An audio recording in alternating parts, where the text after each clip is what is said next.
Hi, everybody. Welcome to my channel. I'm Creative Katie Karen Burchill. In this 30-minute real-time video, I'm going to reveal my secrets. I'm going to tell you why I do everything I do and why I make the decisions I make. So here's decision number one. I am using my 100 Pick a Prompt pack. And why am I doing that? Because I didn't know what I wanted to create, and I wanted to jumpstart my creation without spending a lot of time hemming and hawing. So I'm just going through the first little bit and I'm pulling out anything that's giving me an instant idea. I know what I might do with it. I pick out three of them. Don't get too many because that just is going to make the process a little bit more difficult. And then I narrow it down to one. And today I'm doing dragonfly. I love dragonflies. It's one of the prompts. I'm not even going to brainstorm or do a brain dump and get ideas for it because I think I can hit this page running. So first step, I am adding a coat of gesso. Why am I adding a coat of gesso? Well, this is just a composition book, a cheap $1.25 composition book. And I've glued the pages together, but it's still pretty flimsy. And it may not stand up to the wet medium that I'm going to do it. So I want to kind of put a protective layer. So now I'm getting some dragonflies. And I know I have a whole binder full of dragonflies and butterflies and that kind of stuff. I keep them in this binder. They're in page protectors.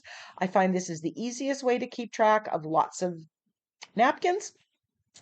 And I can just flip and see the various napkins. Now, all these napkins come from NINNYSNAPKINS.com. There's a link in the description box below.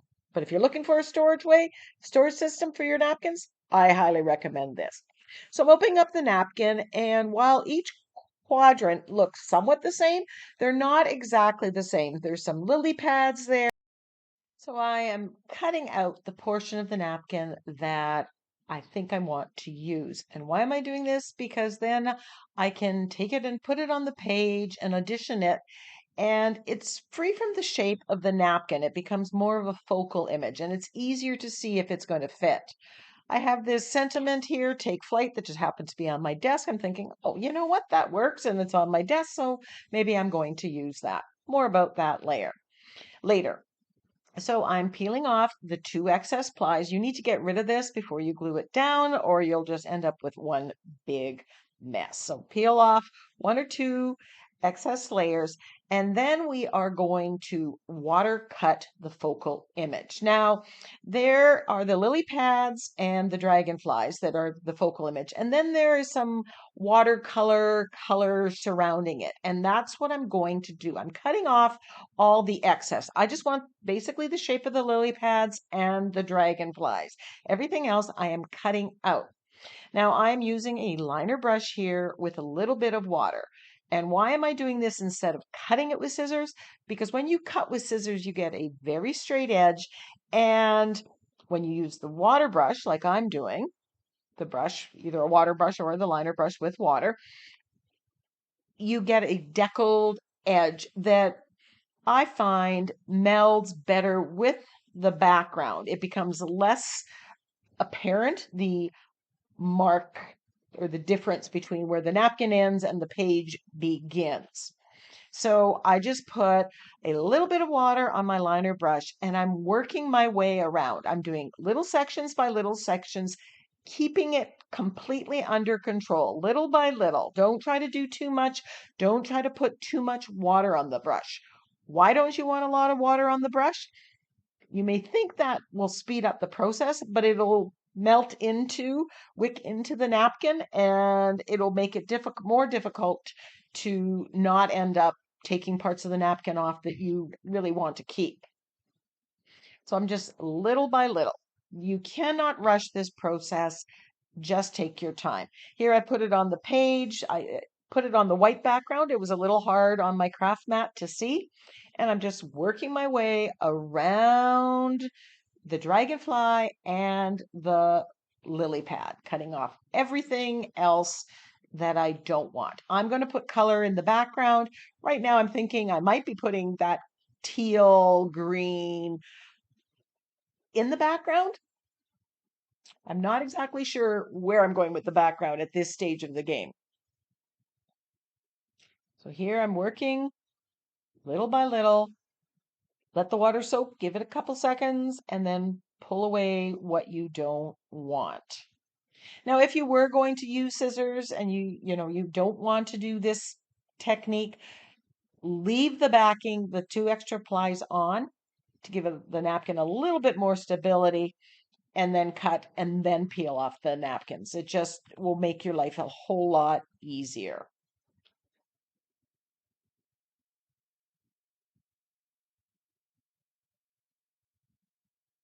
So there you can see the excess that I'm pulling off. Now the bits that I'm pulling off, I ended up throwing them out, but you can just take them and glue them down as just some collage paper that's going to add color or texture to another page.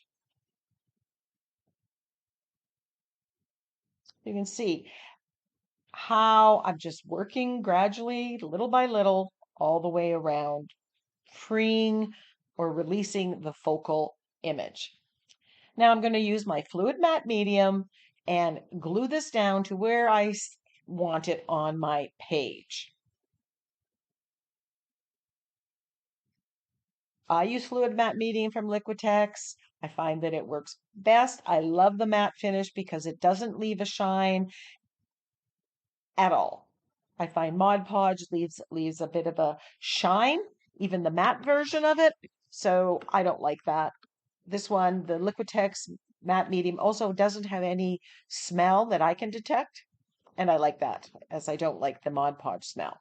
So I'm putting Mod Podge or the matte medium underneath, and then I'm putting it on top. Why am I putting it on top?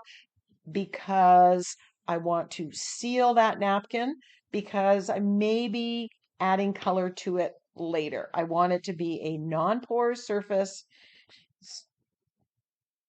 and prepare it. If I left it raw, if I went to put color on it, it would wick into it and look weird. It would just be off-putting. So you want to seal it, but you need to be careful because it is a napkin. It's just one ply of very thin paper. And if you get too rough, it will rip and you will have holes in it. So you need to be gentle with that brush. I'm putting my brush in saran wrap because I know I'm going to be gluing my sentiment later and I don't want to have to clean it and then come back. Now, if this focal image is a little rough around the edges, being a deckled edge, some of it didn't come off perfect. And to meld it a little bit better with the background, I'm taking some of my white gesso and a very fine brush, and I'm just putting gesso on that, getting rid of those rough edges, smoothing it out, and just kind of melding where the focal image ends and where the page begins. I find doing this step really makes it work better down the road, cleaning it up, so to speak.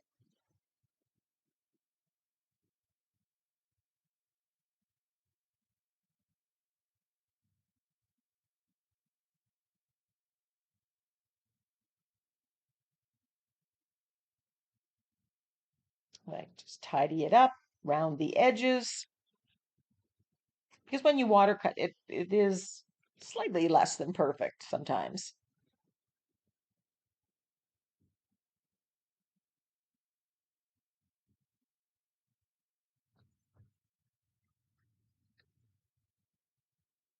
I find tapping it with my fingers kind of helps meld that out, look into the page as well, not just right on the edge. You don't want to have it thick. You don't want to add texture here.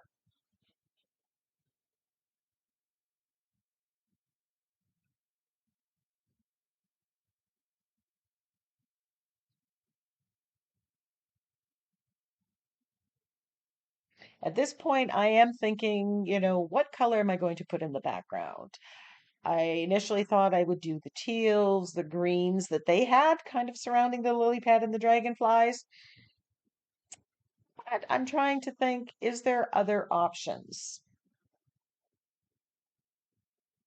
And while you're doing one part, you may be thinking of another part.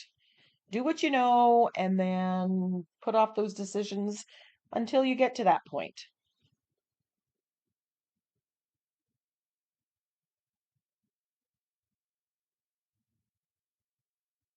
I could go with a very neutral background here, kind of the unbleached titanium, beige.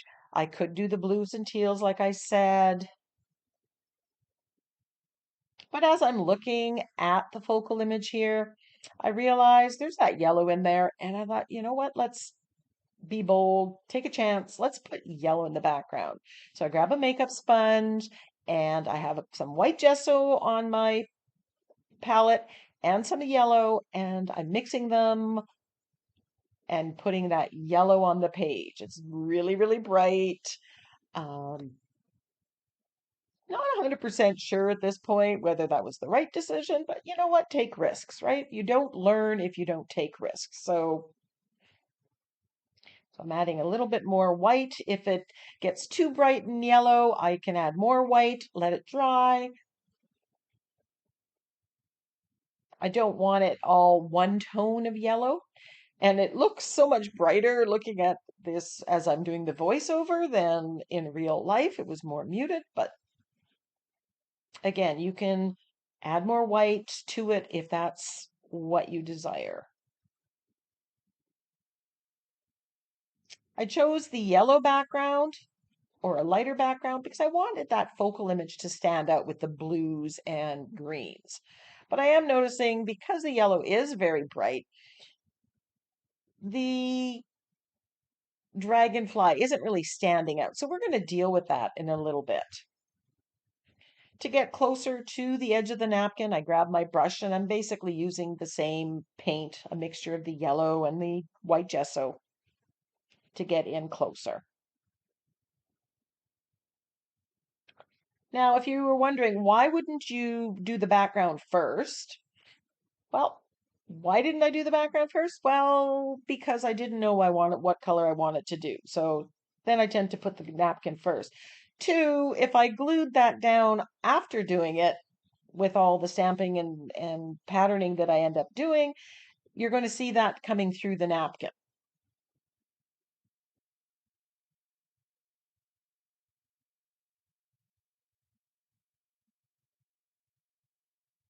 I'm just adding a little bit more white because I'm thinking it's a little too yellow and I want that variation.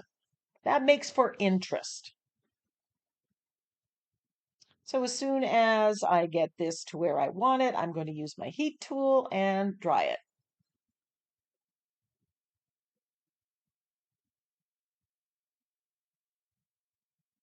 before I move to the next step.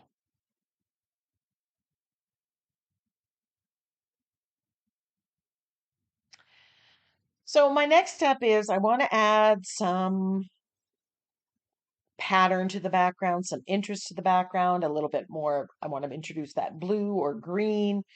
And so I grabbed this retro burst stencil from the Crafter's Workshop. It's one of my favorites. I've got cobalt blue and Prussian blue because that blues are in the dragonfly. That's why I chose the blue. And I'm moving, I want to make some movement, air. I want to simulate air in here. Now I chose this retro burst stencil because it has those pie-shaped wedges that to me look very similar in the shape of them as the dragonfly wings. So I've got components of my focal image that mirror or match something that I'm putting into the background. So we've got the blues and the blues, and we've got the kind of wing shape, pie shape in there. And I'm selectively stenciling in so it kind of looks like air movement. I'm uncertain how much I'm going to do. I'm just kind of, you do a little bit, you look at it, you evaluate, you make your changes.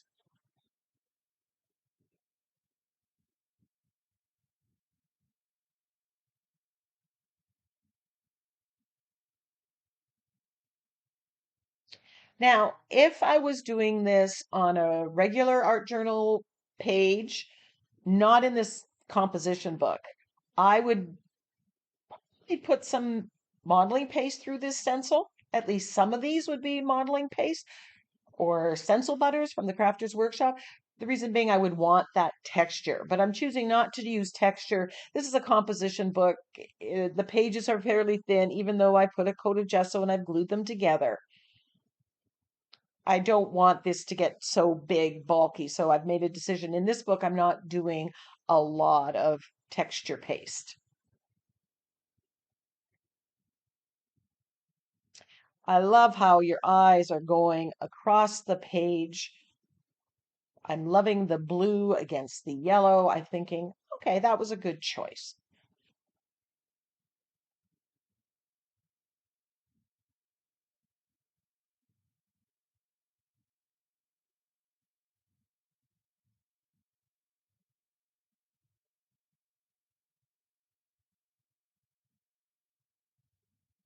So again, stopping, giving it a dry before we move on. So now I want to add more interest to the background. So I grab this dot stamp. Now there's the dots in the middle of that retroburst stencil. I'm adding white. It's adding kind of texture because the paint is being kind of globbed on there, and it's a very, very subtle addition. But when you look close up, and maybe at the end where you get the close-ups of the page, you'll be able to see it. Not everything that you add has to be so forward, so noticeable. I'm just using a makeup sponge, putting white acrylic paint onto this, adding a very, very subtle pattern.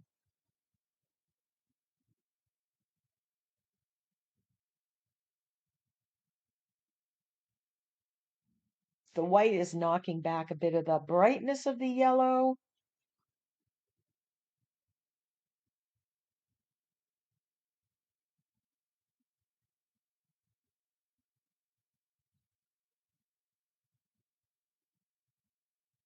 And I'm liking the subtle effect.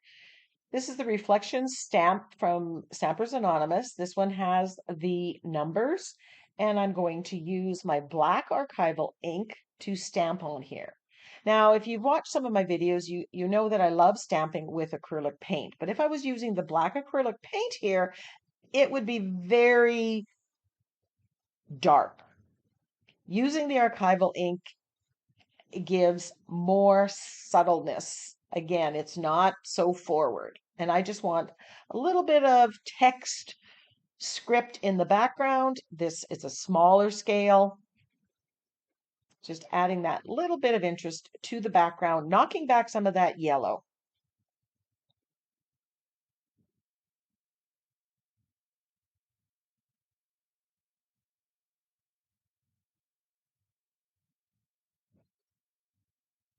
So we've stenciled in the background, and then we've stamped with the white acrylic paint with the dot stamp, black archival ink with the number stamp, and then this is the Harlequin stamp that I have, and I'm using again the archival ink, just adding a little bit. Now I chose the Harlequin stencil. It is a diamond shape. So it is kind of mirroring again the dragonfly wings and the pie shape of the retroburst stencil. So we've got all three of those components that are very similar in shape, same but different. So they really work together. So instead of randomly putting any kind of stamp, I am thoughtfully thinking about it. What works with this that I already have?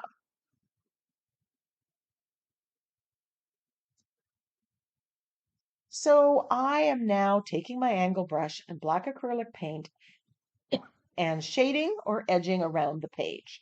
Why am I doing this? It frames the page. If you look on the sides that don't have it done, your eye just goes right off the page. When you shade around or edge it like this in whatever manner you're doing, it stops the eye. It turns it more into a picture. So I would say 99.9% of everything I do, I always shade around the outer edge. canvas, art journal page, ATC, it doesn't matter.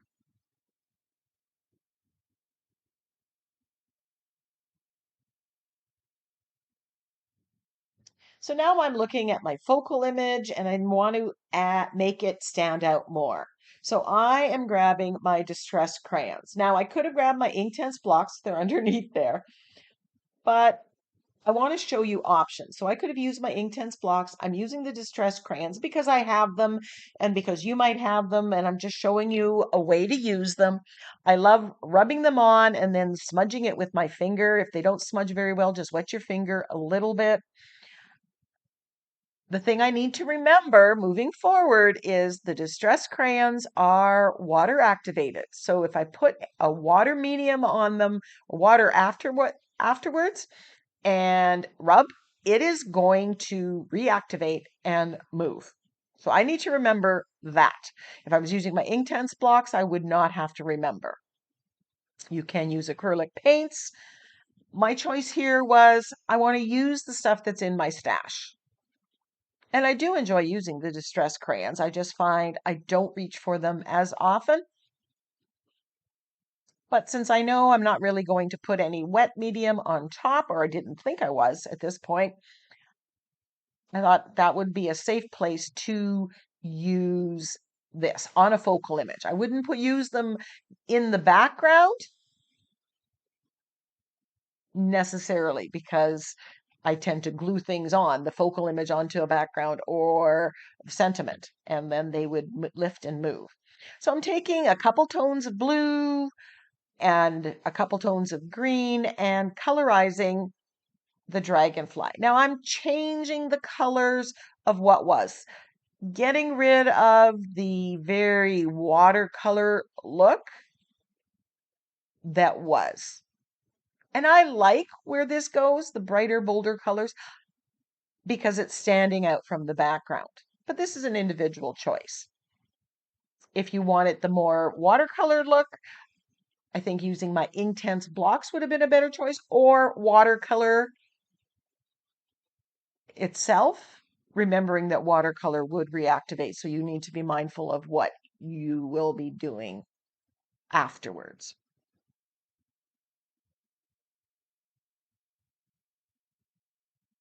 So I'm colorizing the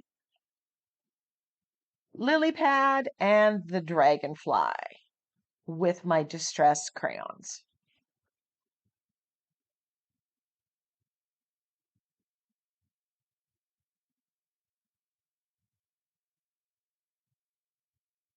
And you can just see how much bolder they are, how they stand out against the background.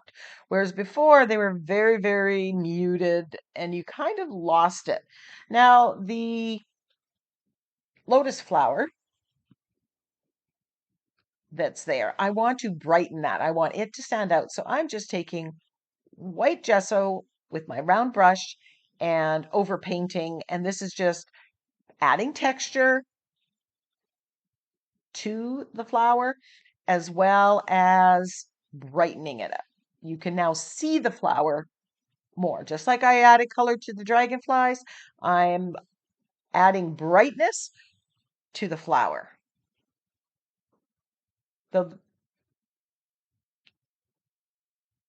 a lotus flower, isn't it?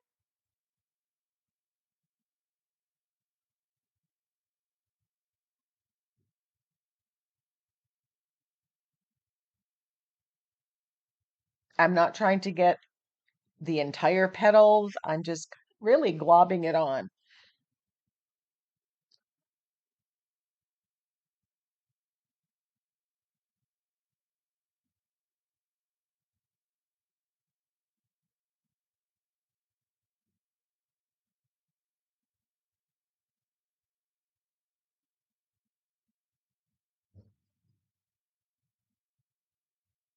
I can add petals, leaves. I can add another whole flower if I want it to.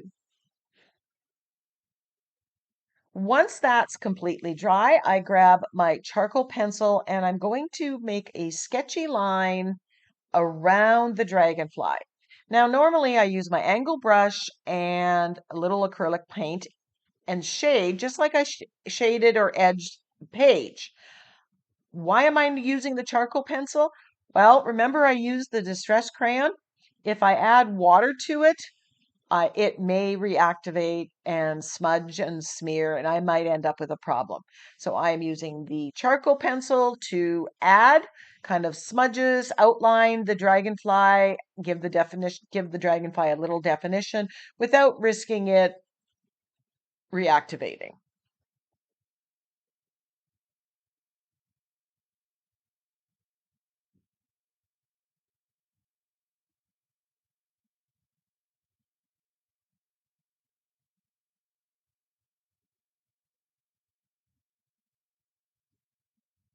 As always, what you've done first is going to dictate sometimes what you're doing later, right? If it's a water activated medium that you've used, you have to work around that.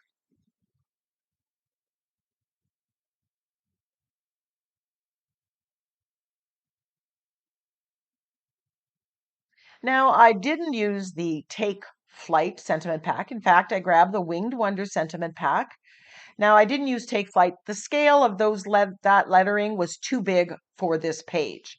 So I'm looking for better fit options. And I pick out a couple from the Winged Wonders sentiment pack. You can get this at NINNYSNAPKINS.com. All my sentiment packs are there, and they're digital downloads that you can change the size of to fit your page. Once I print off a page, the excess goes in these plastic envelopes, and then they're at the ready when I want. Now, I've there are a couple sayings here about dragonflies that I love, but they don't seem to fit. They're a little too big, again, for this page. So I have this much smaller one, just cutting off the excess, and it seems to fit really well here in that open space. I think maybe up here, but then that open space looks like I should have something. So back to here. So decision made. I use my fluid matte medium to glue it down, and I don't have to worry because nothing in the background will be water activated. If I was going to glue this on top of the dragonfly or the lily pad, it may reactivate because it was that distress crayon.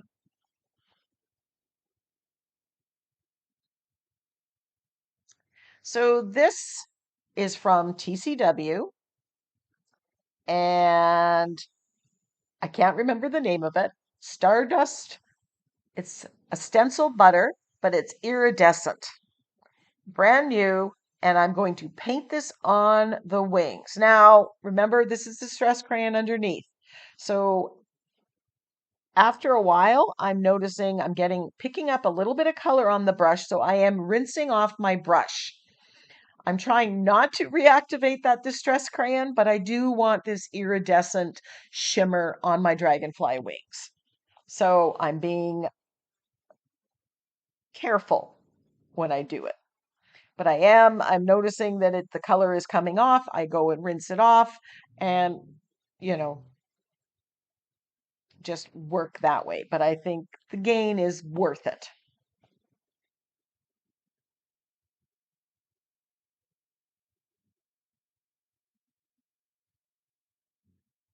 So this is a stencil butter. You can put this through a stencil and it would make you get that whatever you put through the stencil would be iridescent. Have to use that in something else.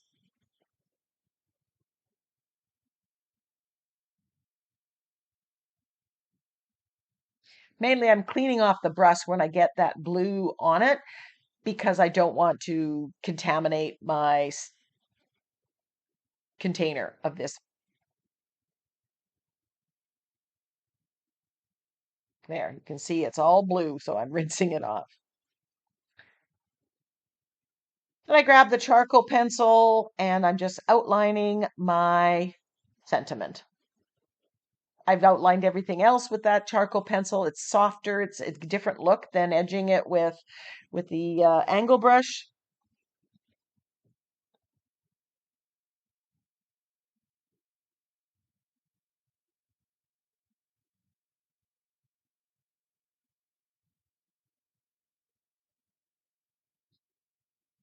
And there's the finished page. You can see the iridescence once it's dry. I love it. I love the stenciling with the retroverse stencil and the Harlequin stamp in there. I hope you love it too. If you're interested in buying the Pick a Prompt cards, that's also available at NINNYSNAPKINS.com. I'll link this in the description box below. Until next time, go get creative.